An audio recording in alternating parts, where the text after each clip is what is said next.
விஜயோட அந்த எழுச்சி அந்த பயணத்துல அப்படிப்பட்ட நபரு அவர் பத்தியான செய்திகளே இல்ல. அன்னைக்கு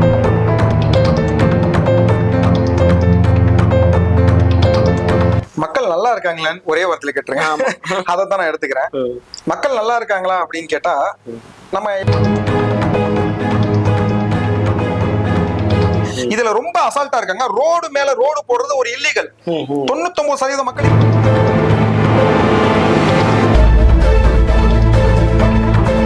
சோ இதன் மூலமா நீங்க வந்து ஒரு தவறான தகவல்களா இருக்கட்டும், ஒரு போலி பிம்ப கட்டமைப்பெல்லாம் நீங்க நிச்சயமா தவிர்த்துக்கிட்டு நீங்க தெளிவான மனநிலை இருக்கலாங்கிறத நான் சொல்ல வரேன். Okay, good. ஓகே, இப்போ ஃபைனலா வந்துருவோம். இந்த எலெக்ஷன் வந்து இப்போ வந்து ஒரு 4 முனை போட்டி இருக்கு. ஆனா அது மெஜாரிட்டியா 3 முனை போட்டி தான் இல்லையா? மெஜாரிட்டியா சொன்னா ஒரு 3 முனை போட்டி, இல்ல 4 முனை போட்டினா கூட வச்சு கிட்டத்தட்ட 7 கூட்டணி சந்திக்கிறாங்க இந்த தேர்தல.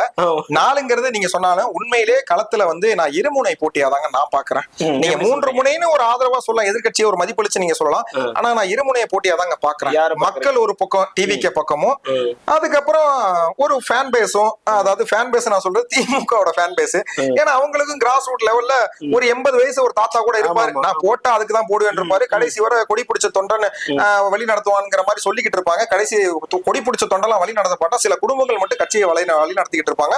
சில குடும்பங்களோட வருமானத்துக்காக இந்த கட்சி இயங்கிக்கிட்டு இருக்கு, நிர்வாகிகள் இருப்பாங்க, கடைக்கோடி தொண்டர்கள் இயங்கிக்கிட்டு இருப்பாங்க. இது போன்ற நபர்கள் மூலமாவும் ஒரு வாக்கு வாங்கும். அதனால ஒரு பக்கம் மக்கள் இருக்க டிவிகேவும், இன்னொரு பக்கம் தொண்டர்கள் இருக்க டிஎம்கேவும் இந்த தேர்தல சரிக்கு சமமா மோதுறாங்க. இருமுனை போட்டி தான் இங்க உருவாயிருக்கு. நான் இருமுனை போட்டியா தாங்க பாக்குறேன். ஏன்னா இப்ப சென்னை மாதிரி பெருநகரங்கள், அர்பன் சிட்டிஸ் எல்லாம் வந்து பாத்தீங்கன்னா தாவேகாவுக்கு ஒரு பெரிய ஓட் பேங்க் இருக்கு அப்படிங்கிற மாதிரி சர்வேஸ் நிறைய சொல்லியிருக்காங்க. திமுக என்ன சொல்றாங்கன்னா 234 நாங்க தான் வெல்வோம், அவ்வளோ ஒரு பேங்க், ஒரு ஓட் பேங்க் இருக்கு, ஒரு ஸ்ட்ரக்சரல் பார்ட்டி நாங்க அப்படிங்கிற மாதிரி அவங்க சொல்றாங்க. பட் கள நிலவரம் அப்படிங்கிறது வந்து எப்படி இருக்கு? இல்ல, நேரடியா அவங்க ஒத்துக்க மாட்டாங்க. முதல்ல தன்னோட தோல்வியவே இவங்க தேர்தல் முடிவுலதான் அன்னைக்குதான் ஒத்துப்பாங்க. அதே ஒத்துக்காம வேற மாதிரி எல்லாம் பிஜேபி மாதிரி கட்சிகள்லாம் வேற மாதிரி எல்லாம் போர்ட்ரேட்லாம் பண்ணுவாங்க. இது எங்களுக்கு எடுத்த தோல்வியவே வெற்றின்னு சொல்லுவாங்க. இந்த மாதிரி மறைமுகமா விஷயங்கள் சொல்லுவாங்க. சோ யதார்த்தத்தை ஒத்துக்கொள்றது வந்து ஆளுங்கட்சி வந்து நிச்சயமா பண்ண மாட்டாங்க. ஏன்னா அதுதான் அவங்களோட அரசியல் அனுபவம். அவங்க யதார்த்தத்தை ஒத்துக்கவே மாட்டாங்க. முடிஞ்ச வர ஃபேக் நரேட்டிவ்ஸை செட் பண்ணிக்கிட்டே இருப்பாங்க. டிவிகேக்கு உண்மையிலே அர்பனை பொறுத்தவரை சரி, இனிஷியல் ஸ்டேஜ்ல அர்பன் மட்டும் இல்ல, டயர் 1 வரை சப்போர்ட் இருந்ததான் நான் பாக்குறேன். கிராஸ் ரூட் லெவல்ல அவங்க போல. ஆனா விஜயோட தொடர்ச்சியான அந்த பரப்புரை நடந்துச்சுல, முதல் வாகன பரப்புரையா பல மாவட்டங்கள், திருச்சி, டெல்டா, நாமக்கல், இதெல்லாம் கரூர், இதெல்லாம் நீங்க பாத்தீங்கன்னா போய்கிட்டு இருந்தார்ல. சோ அப்பெல்லாம் வந்து ஒரு மிகப்பெரிய ஃபோர்ஸ் அப்பதான் வந்து நம்ம சினிமால, நீங்க பொலிட்டிக்கல் சினிமால நீங்க பாத்தீங்கன்னா நடக்கிறதா நம்ம கண்ணால் அப்பதான் பாக்குறோம். என்னங்க இப்படி இருக்கு அப்படின்னு பார்த்தோம். அந்த நேரத்துல உங்களுக்கு எடப்பாடியோட அந்த பிரச்சார நேம் எனக்கு மறந்துட்டேன், மக்களை தேடியோ ஏதோ ஒரு தமிழகத்தை மீட்போம் ஏதோ ஒரு சம்திங். அந்த பிரச்சாரத்துல நம்ம தமிழ்நாட்டோட எதிர்கட்சி தலைவர் பிரச்சாரத்துல இருக்காரு, வாகன பரப்புரையில. அவர் ஆக்சுவலி காணாமலே போயிட்டாரு. விஜயோட அந்த எழுச்சி அந்த பயணத்துல அப்படிப்பட்ட நபரு அவர் பத்தியான செய்திகளே இல்ல. அன்னைக்கு யான எழுச்சியை இப்ப வர அந்த மொமெண்டத்தை அழகா விஜய் தக்க வச்சிருக்காரு. இன்னொன்னு, இந்த பத்திரிகையாளர் சந்திப்பை ரொம்ப கவனமா அவாய்ட் பண்ணிக்கிட்டாருங்க. உங்களுக்கு இதுக்கு முன்னாடி ஒரு தகவல் நான் சொல்லியிருந்தேன், பத்திரிகைகளை பத்தி, பத்திரிகையாளர் பத்தி, சேனல்ஸை பத்தி இவங்க என்னெல்லாம் பண்ணுவாங்கிறதுக்கு நம்ம ஒரு வாய்ப்பை கொடுத்துடக்கூடாது. அந்த விதத்துல வந்து விஜய பத்திரிகையாளர்கள் சந்திக்காம இருக்கிறது ரொம்ப நல்லதா போச்சு. ஏன்னா கருத்தை கேட்டு, ஒப்பீனியன் கேட்டு அதுலயே வந்து 2 தரப்பை பொளந்து விட்டுருது. தமிழ்நாடு முழுக்க நீங்க பரவலா பார்த்திருப்பீங்க, பயணப்பட்டிருப்பீங்க. இப்போ தமிழ்நாடு மக்கள் வந்து ரொம்ப சுபிட்சமா இருக்காங்க அப்படின்னு எதிர்கட்சிகள் எல்லாம் சொல்றாங்க. எல்லா தேவைகளையும் செஞ்சு கொடுத்துருக்கோம், நாங்க நிறைய திட்டங்களை கொண்டு வந்திருக்கோம், மக்களை ரொம்ப மகிழ்ச்சியா நாங்க வச்சிருக்கோம் அப்படின்னு சொல்லிட்டு 2 ஆண்ட கட்சிகளுமே சொல்லிட்டு இருக்காங்க. இல்ல அல்லது ஆளு போறேன்னு சொல்ல வர்றவங்களும் நாங்க இதெல்லாம் செய்வோம்னு சொல்றாங்க. சோ அவங்க சொல்றது கூட ஒரு நியாயமா எடுத்துக்கலாம், ஏன்னா வரப்போறவங்க சொல்றாங்கன்ட்டு. ஆனா 50-60 வருடம் ஆண்டவர்கள் கூட நாங்க வந்து எல்லாரையுமே சிறப்பா வச்சிருக்கோம், நிறைய வசதிகளை செஞ்சு கொடுத்துருக்கோம், திட்டங்களை அனௌன்ஸ் பண்ணியிருக்கோம், அதை செயல்படுத்தியிருக்கோம்னு சொல்றாங்க. திருப்பி இப்போ ஒரு 500-1000 வாக்குறுதிகளை கொடுக்குறாங்க. இப்ப இது எல்லாம் நடைமுறை இருக்குதா? அந்த மாதிரி நிஜமா இருக்கா? மக்கள் நல்லா இருக்காங்களான்னு ஒரே வார்த்தையில கேட்டுருங்க. அதைத்தான் நான் எடுத்துக்கிறேன். மக்கள் நல்லா இருக்காங்களா அப்படின்னு கேட்டா, நம்ம எவ்வளவு விவசாய பின்புலங்களை நீங்க பாக்குறீங்களா? ஒரு சின்ன கிராமத்துல சொல்றேன், அதுக்கப்புறம் நகரத்துக்கு வரேன். இந்தியாவை பொறுத்தவரை அக்ரிகல்ச்சர்ல ப்ரொடக்ஷன்ல பிரச்சனையே கிடையாது. அக்ரிகல்ச்சர் அதாவது விவசாய பொருட்களை விளைய வைக்கிறது, உற்பத்தி பண்றதுல பிரச்சனையே கிடையாது. அதுக்கு சரியான விலை கிடைக்கிறதும் அதை விற்கிறது தான் பிரச்சனை. நீங்க தமிழ்நாட்டுல சிறு குறு விவசாயிகள் மட்டும் கிட்டத்தட்ட 60 லட்சம் பேர் இருக்காங்க. இதுல 4% பேருக்கு மட்டும்தான் சென்னை, திருச்சி, கோயம்புத்தூர், மதுரை இந்த மாதிரியான நகரங்களுக்கு டயர் 1 சிட்டிஸ் இது எல்லாத்துக்கும் நீங்க பாத்தீங்கன்னா சப்ளை பண்ணக்கூடிய ஃபெசிலிட்டியே இருக்கு. பேலன்ஸ் இருக்குங்களா இல்ல. அப்ப அது எந்த அளவுக்கு வேஸ்டேஜ் ஆகிட்டு இருக்கு பாருங்க. நம்ம சஸ்டைனபிள் டெவலப்மெண்ட் கோல்ஸை பத்தி நிறைய SDG கோல்ஸ் சொல்லுவோம், அதெல்லாம் பத்தி நம்ம நிறைய பேசிட்டு இருக்கோமே, இதை பத்தி ஏன் பார்க்கல? எவ்வளவு வேஸ்டேஜ் ஆகிட்டு இருக்கு, அவ்வளவு பிரச்சனைகள் இருக்கு. இது வந்து விவசாயிகளுக்கான பிரச்சனை, இதை நம்ம எவ்வளவு பெட்டர் பண்ணி கொடுக்க வேண்டிய தேவை இருக்கு. இதெல்லாம் எதுக்கு நீங்க இது குறித்து பேச மாட்டீங்க? இந்த பிரச்சனையெல்லாம் தெரிஞ்சா எவ்வளவு ஒரு நீங்க உள்ள வலியும் வேதனை மிகுந்த ஒரு கிராமங்கள்லாம் நீங்க போய் பார்க்கலாங்க. அவ்வளவு கிராமங்கள் இருக்கு தமிழ்நாட்டுல. நான் இந்த பிரச்சனை சதவீதத்தை பாருங்க, 60 லட்சம் விவசாயிகள் 4% பேருக்கு தான் இந்த சப்ளை செயினை பண்ற அளவுக்கு எஃபிஷியன்சியே இருக்கு. அதாவது ஒரு ஏஜென்ட்ஸோட வெஹிக்கிளா இருக்கட்டும், இல்ல இவங்களோட சொந்த வெஹிக்கிளா இருக்கட்டும், இல்ல ஏதோ ஒரு ரெகுலரா பர்ச்சேஸ் பண்ணிக்கிட்டு இருக்கு, இல்ல இந்த இ-காமர்ஸோட ஆப்ஸ் எல்லாம் பாத்தீங்கன்னா இப்ப சில செயலிகள்லாம் இருக்காங்க, உணவு சப்ளை பண்றது, காய்கறி சப்ளை பண்றது, அவங்களுக்கு அங்கங்க கலெக்ஷன் சென்டர் போட்டுருக்காங்க. இவங்க மூலமா சில பிரச்சனைகள் சால்வ் ஆகிட்டு இருக்கு. ஆனா இதெல்லாம் அரசோட கடமை இல்லையா? இந்த 4% இப்படி சரியாகிட்டு இருக்கு, இதுக்கு அரசுக்கு காரணம் கிடையாது. அப்ப அவங்க சொல்ற கோரிக்கையெல்லாம் நம்ம காதுல வாங்கி அதுக்கு அவங்களுக்கு நம்ம செயல்படுத்தி அவங்களுக்கு உதவி பண்ணணும்னு நம்ம நினைக்கிறோமா இல்லையா?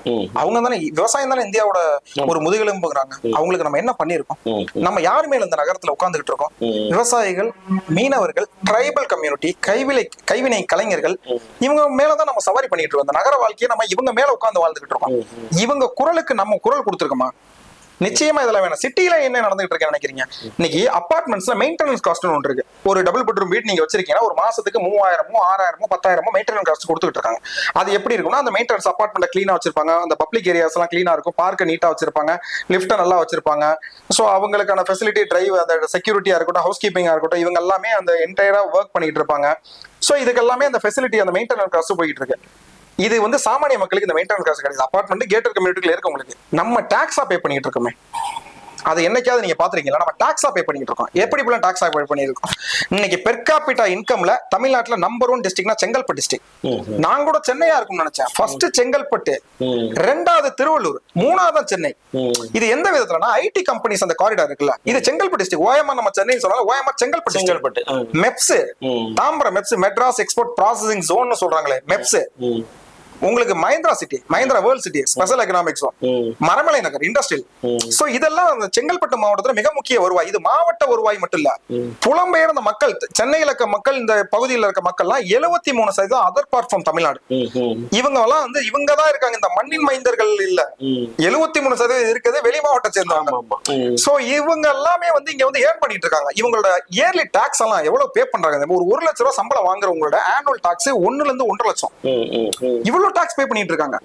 சோ அவங்களுக்கு நம்ம என்ன ஃபெசிலிட்டி கொடுத்தோம்? இன்னைக்கு சென்னை புறநகர் மக்கள்ங்கிறது மிகவும் வஞ்சிக்கப்பட்டு இருக்காங்க. அந்த விதத்துல பாத்தீங்கன்னா அவங்க ஏன்னா அவங்க டெய்லி ஃபேஸ் பண்ற வீட்டை விட்டு வெளியில அந்த ரோட் டேமேஜ்ங்க, ஒரு ஸ்பீட் பிரேக்கர், வேக தடை எனப்படக்கூடிய அந்த ஸ்பீட் பிரேக்கர் முறையான அளவுல கட்டப்படல. நீங்க பொறுமையா வெஹிக்கிளை விட்டாவே டமார்னு சத்தவும். அவ்வளவு தூரம் அவன் வாட்டுக்கு விருப்பு கட்டுறான். இதை ஸ்டாலின் வீட்டு பக்கத்துல நீங்க கட்டுவீங்களா? நம்ம சீஃப் மினிஸ்டர் ஸ்டாலின் வீட்டு பக்கத்துல நீங்க இந்த மாதிரி ஒரு ஸ்பீட் பிரேக்கர் போடுவீங்களா? எவ்வளவு லிமிட்டா நீங்க போடுவீங்க ஸ்பீட் பிரேக்கர்? அப்படியே ஒரு அஜாக்கிரதை. இதுக்கெல்லாம் ஒரு ரெகுலேஷன் வேணும். இது சாலை பாதுகாப்பு குறித்து நம்ம நிறைய பேர் டிரைவிங்க பத்தி பேசிட்டு இருக்கோம். ஸ்ட்ரக்சர் பத்தி பேசுங்க. முதல்ல ஸ்ட்ரக்சர் பத்தி பேச வேண்டிய கட்டாயம் இருக்கு. நான் சொல்ல வரேன், சாலை பாதுகாப்புலாம் வந்து ஸ்ட்ரக்சர் முக்கிய காரணம். திடீர்னு ஒரு பல்ல இருக்குங்க, அதுல விட்டா என்ன, அவன் ஒரு 80ல போறவன் விட்டா ஆக்சிடென்ட், 80ல போறவன் ஹெல்மெட் எல்லாம் போய் ஆக்சிடென்ட் ஆனா டெத். சிஸ்டம் பிரச்சனை. இதெல்லாம் நான் வந்து ரொம்ப கொடூரமான ஒரு விஷயமா பாக்குறேன். இதெல்லாம் அனலைஸ் பண்ணணும். 4.25 வருஷத்துல வந்து நீங்க ரோட சரி பண்ணிட்டா உங்களுக்கு நாங்க நல்ல சர்டிபிகேட் கொடுத்துருமா? தினசரி நான் பிரச்சனை சந்திச்சுட்டு இருக்கேன். ஒரு சாலையிலே நான் அவ்வளவு பிரச்சனை. பைக்கில் மெயின்டெனன்ஸ் கார்ட்ஸ் எகிரிச்சுங்க. மெக்கானிக் ஷெட் எல்லாம் ஹாப்பியா இருக்காங்க. ஏன்னா அவங்களுக்கு வண்டி மேல வண்டி வந்துகிட்டு இருக்கு. அவங்களுக்கு மேன் பவர் கிடைக்காம சிரமப்பட்டு இருக்காங்க. அப்படின்னா அது எதை காட்டுது? அவ்வளவு வாகன பிரச்சனைகள் ஏற்படுது. அதுக்கு மிக முக்கிய பிரதான காரணம் சாலைகள். அதனால நிச்சயமா நம்ம அதை சரி பண்ணணும்னு நான் சொல்லிக்கிட்டு இருக்கேன். இதுல ரொம்ப அசால்ட்டா இருக்காங்க. ரோடு மேல ரோடு போடுறது ஒரு இல்லீகல். 99% மக்களுக்கு இதை பத்தி தெரியாம இருக்கு. சட்டம் இருக்கு. இதுக்கு முன்னாடி இருந்த இறையன்பு ஐஏஎஸ் ஒரு இது நோட்டிபிகேஷன் இதை பத்தி ரிமைண்டருக்காக கொடுத்தாரு தமிழகம் முழுக்க. ஒரு கான்ட்ராக்டர்ஸ் வந்து டெஃபினட்டா ஒரு யார் ரோடு போட்டாலும் சரி, ரோடு வந்து 2 வகையா நீங்க எடுத்துக்கணும். புது ரோடு போடுறது வேற, ரெனோவேஷன் ரோட்ஸ் போடுறது வேற. ரெனோவேஷன் ரோட்ஸ் போனா அதை ஸ்கிராச் பண்ணிட்டு நீங்க ரோட் போடலாம். ஆனா புது ரோடு போட பழைய ரோட அதோட பேத்தட்டு நீங்க போடணும், அதுக்குதான் அவங்க டெண்டர் எல்லாம் கொடுத்துருக்காங்க. சோ அந்த எக்ஸ்பென்ஸும் அதுக்குள்ள இன்க்ளூட் ஆயிரும். ஆனா இவங்க என்ன பண்றாங்க, அந்த காசை பாக்கெட்ல போட்டுக்கிறதுக்கு அதுக்கு மேல ரோடு போட்டு, அதனால என்ன ஆகுது, அவங்க ரோடு போட்டுறாங்கன்னு நியாயப்படுத்தலாம் ஏதாவது ஒருத்தவங்க. ஆனா அதுல என்ன பிரச்சனை, உயரம் அதிகமாகுது. அதன் மூலமா அந்த மழை நீர்கள்லாம் வந்து வீட்டு வாசலுக்குள்ள வருது. சோ வீட்டு வாசலுக்கு கீழே தான் ரோடு இருக்கணும். வீட்டு வாசலுக்கு மேல போச்சுன்னா என்ன ஆகும்னா, மழை வெள்ள பாதிப்புகள் நேரத்துல அந்த அந்த ரோடுல பிரதானமா இருக்க வீடுகள்லாம் மிக பாதிப்புக்குள்ளாவாங்க. இது வந்து சென்னை மாதிரியான இடங்கள்ல ரொம்ப பெரிய பிரச்சனையா இருக்கு. இங்கதான் கன்ஸ்ட்ரக்ஷன் லிப்டிங்கிற ஒரு டெக்னாலஜில வீடுகளை வந்து ஜாக்கி போட்டு ஏத்தி உயர்த்திக்கிட்டு இருக்காங்க. இது வீடுகளுக்கு மட்டும் இல்ல, பல கோவில்களுக்கு இது நடந்திருக்கு. சோ அந்த மாதிரி இதெல்லாம் வந்து இதெல்லாம் நீங்க கேள்வி கேளுங்க, அதை இமிடியேட்டா பிளாக் பண்ணுங்க. ரெஃபரன்ஸுக்கு நீங்க வந்து ஜட்மெண்ட் கேட்டா நானே உங்களுக்கு அனுப்பி விடுறேன். நீங்க இதை வச்சு நீங்க ஒரு வழக்கே போடுங்க, இப்படி ஒரு விஷயங்கள் நடக்கக்கூடாது. ஏன்னா நம்ம வீட்டு வாசல்லே ஊழல் பண்ணிக்கிட்டு இருக்காங்க. நல்லா கேட்டுங்க, நம்ம வீட்டு வாசல்ல நம்ம திருடிக்கிட்டு இருக்காங்க. அதுக்கு நம்ம வீட்டு வாசலை நம்ம பறி கொடுத்துட்டு இருக்கோம். அப்ப இதுக்கெல்லாம் வந்து இதை சரியா வாய்ஸ் யார் ரைஸ் பண்ணும்? இதை பத்தி எந்த பொலிட்டிஷியன் இந்த வாய்ஸ் ரைஸ் பண்ணி பேசியிருக்காங்க? நீங்க பாத்தீங்கன்னா இன்னைக்கு வந்து பார்லிமெண்ட்ல வந்து பேசிக்கிட்டு இருக்காங்க. ஒரு ஆம் ஆத்மியோட எம்பி ஒருத்தர் பேசுறாரு, 28 நாள் ரீசார்ஜ் பத்தி பேசுறாரு. அது வந்து கன்சியூமருக்கு பெரிய இழப்பா இருக்கு. சிபில பத்தி பேசிட்டு இருக்காங்க, இதெல்லாம் கன்சியூமர்ஸ்க்கு பெரிய இழப்பா இருக்கு. இந்த மாதிரி மக்கள் பிரச்சனைகளை பேசுறதுக்கு அசம்பிளில ஆல்டர்னேட்டிவ் பாலிடிக்ஸ்ல வந்தவன் மட்டும் தான் பேசுவான். பிரதானமா இருக்க கட்சிகள் பேசவே பேசாது. அதுக்காகவே நம்ம அவங்க தேர்வு பண்ணி உள்ள அனுப்ப வேண்டியது நம்மளோட கடமைன்னு நான் சொல்லுவேன். சோ அந்த விதத்துல வந்து ஆல்டர்னேட்டிவ் ஃபோர்ஸ் வந்து நம்ம செலக்ட் பண்ணி அனுப்பணும். நம்மள மாதிரி ஆட்கள் இன்னைக்கு நீங்க யாருக்கிட்ட அசம்பிளில உங்களை பத்தின பிரச்சனையை கொடுப்பீங்க? யாருக்கிட்ட? டிஎம்கே கொடுக்க முடியாது. அப்ப அவங்க கூட்டணி கட்சிகளை பார்த்தா அவங்க சொல்றதை கேட்டுதான் இருப்பாங்க. நீங்க அப்சல்யூட்லி காங்கிரஸ் பிசிக்கெல்லாம் நீங்க பார்த்தா அப்படித்தான் இருப்பாங்க. அதிகபட்சம் வேல்முருகன் இருப்பாரு, அவர் எத்தனையை வாங்கி கொடுப்பாரு? புரியுதுங்களா? எத்தனை கம்யூனிஸ்ட் எம்எல்ஏ அன்னைக்கு இருந்த கம்யூனிஸ்ட் மாதிரி இருக்காங்கன்னு நினைக்கிறீங்க? இன்னைக்கு கிடையாது. கம்யூனிஸ்ட் எல்லாம் நிறையவே மாறிட்டாங்க. ஏதாவது இருக்கலாம், தியாகிகள் இருக்கலாம். ஆனா இன்றைய காலத்துல நிச்சயமா மாற்று அரசியலுக்கான நபர்கள் மிக குறைவா இருக்காங்க. அவங்களை செலக்ட் பண்ண வேண்டியது ஒவ்வொரு சிட்டிசனோட கடமையா நான் பாக்குறேன். நம்ம நிறைய விஷயத்த பேசியிருக்கோம். இது இப்போ தேர்தல் நேரம், நாளையோட பிரச்சாரம் முடியுது. அடுத்த ஒரு நாள்ல மக்கள் வந்து தனக்கான அரசாங்கத்தை தேர்ந்தெடுக்க போற ஒரு நாளா அமைய போகுது. சோ இந்த டைம்ல நீங்க என்ன சொல்ல விரும்புறீங்க? இளைஞர்களே, தமிழக மக்களே, இன்னைக்கு நமக்கான ஒரு வாய்ப்பு உருவாகி இருக்குன்னு நான் நினைக்கிறேன். நமக்கான ஒரு வாய்ப்புன்னு நான் எதை சொல்றேன்னா, நம்ம கேட்கிற கேள்விக்கு பதில் சொல்ற நபர்கள் இன்னைக்கு அரசியலை சந்திச்சிருக்காங்கன்னு நான் நம்புறேன். ஏன்னா ஒருத்தவங்கள்ட்ட நீங்க ஆல்ரெடி இருக்க அரசியல்வாதிகள்கிட்ட நீங்க பேசுறீங்கன்னா 1 மணி நேரம் பேசுவாங்க.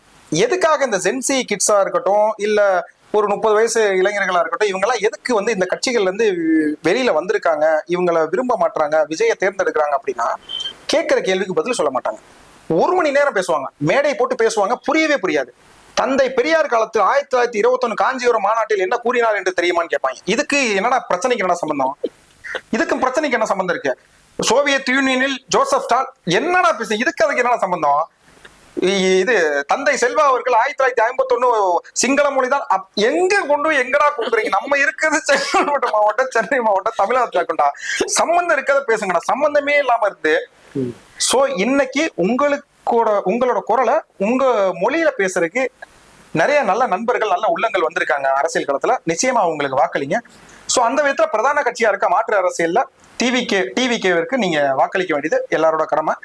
அது மட்டும் இல்லாம இன்னைக்கு உங்களுக்கு உங்களோட நீங்க எதுக்கு ஓட்டு போடுறீங்கிறத நீங்க மறந்துட்டீங்கன்னு நான் நினைக்கிறேன். அதை ஞாபகப்படுத்துறது யாரும் பண்ண மாட்டாங்க. முதல்ல ஒண்ணு புரிஞ்சுக்க, நீங்க ஒரு சிட்டிசன், நீங்க ஒரு டாக்ஸ் பேயர், நீங்க ஒரு கன்சியூமர். நீங்க டாக்ஸ் பே பண்றதுக்கு ஃபெசிலிட்டி கேட்க வேண்டியது உங்க ரைட்ஸ். உங்களுக்கு அவங்க கொடுத்தே ஆகணும். இந்த அரசே உங்களாலதான் இயங்கிக்கிட்டு இருக்கு. அரசு ஊழியர்களுக்கான சம்பளம் நீங்க தான் கொடுத்துட்டு இருக்கீங்க. நீங்க கொடுக்குற டாக்ஸ் தான் சேலரியா கன்வெர்ட் ஆகிட்டு இருக்கு. அது இன்ஃப்ராஸ்ட்ரக்சர்ல அமைச்சுக்கிட்டு இருக்காங்க. சோ அந்த விதத்துல நீங்க டாக்ஸ் பே பண்றதுக்கு ஃபெசிலிட்டி நீங்க எதிர்பாருங்க.